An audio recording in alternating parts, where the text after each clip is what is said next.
He's sincere about carrying on the tradition of singer-songwriters, just like our talented singer-songwriters here today. And it's because of them, Florida is now and always will be forever a place in our heart. Y'all give a big round of applause for Will McLean and the spirit he had, the people he met, the songs he left us with. And remember, his collection is over here in the library to your right, my left, and it's open for us today. And now we want to bring up Dr. Sarah Satterfield. She is a PhD, a professor of music and humanities here at the College of Central Florida.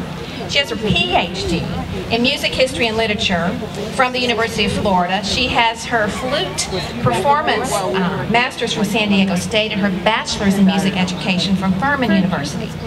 Some ballads told of parents and their children, and from my research I've discovered that most of this type of ballad happens to be quite negative in origin. A couple of examples, the Lord Randall and the Lake of Colfin, for instance, are both about youngsters who either drowned or were poisoned. And the first example that I'll play for you is going to be of British origin. This is going to be Lord Randall.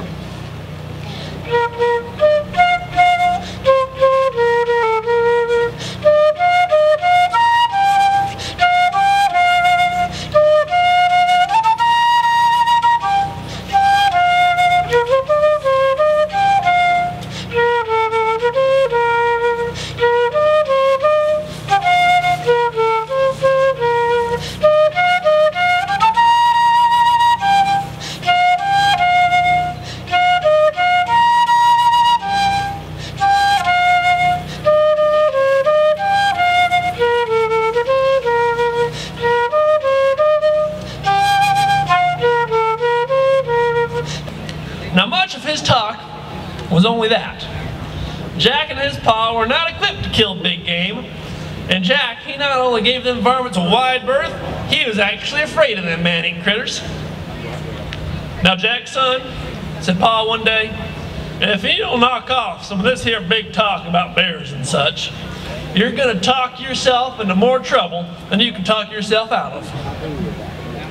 But Jack kept it up, and his advertising soon got results. 3 of their best fishing customers came back to Florida wanting Jack and his pa to take them on a bear hunt.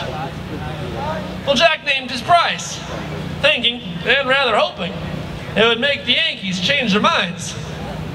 But they readily agreed to the price, and added that if they were successful, they would give Jack and his pa a nice bonus. Well, Jack and his pa had no thought of getting the bonus.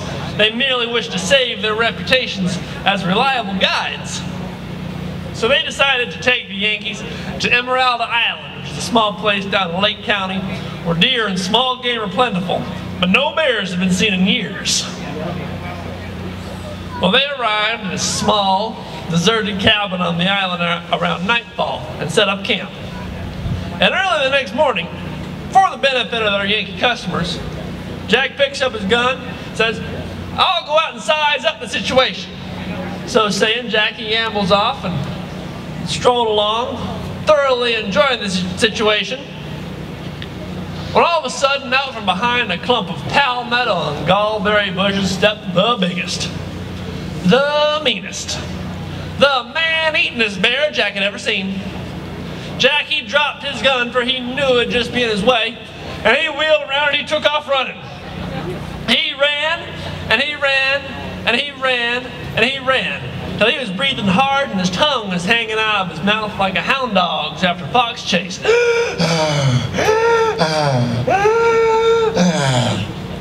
So Jack, he slowed up just a bit to catch his breath, but he sighted that bear hot in his trail, so he took off again. Just as Jack was about to give up in despair, Jack, he sighted that cabin with the front door open and his pa working out in the front yard. Well, getting his second wind, Jack made for that cabin door. And just as that bear made a lunge for Jack, Jack tripped on the threshold of the cabin door and fell. And that bear, it jumped clean over Jack and into the cabin. Jack, he leaped up, he slammed the door, and he latched it.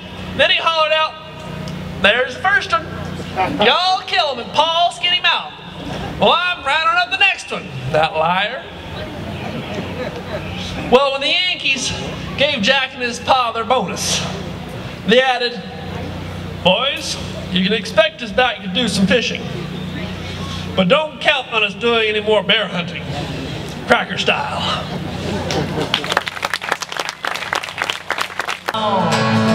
In Ocala, wouldn't we shown any man? My blood knows it's hurtful to she's dark and brown and yellow sand. Times of night I gets to thinking that old home's still on my mind. I go walking out in the moonlight, sending shivers up my spine. There's a wild hog in Ocala, would it wish on any land?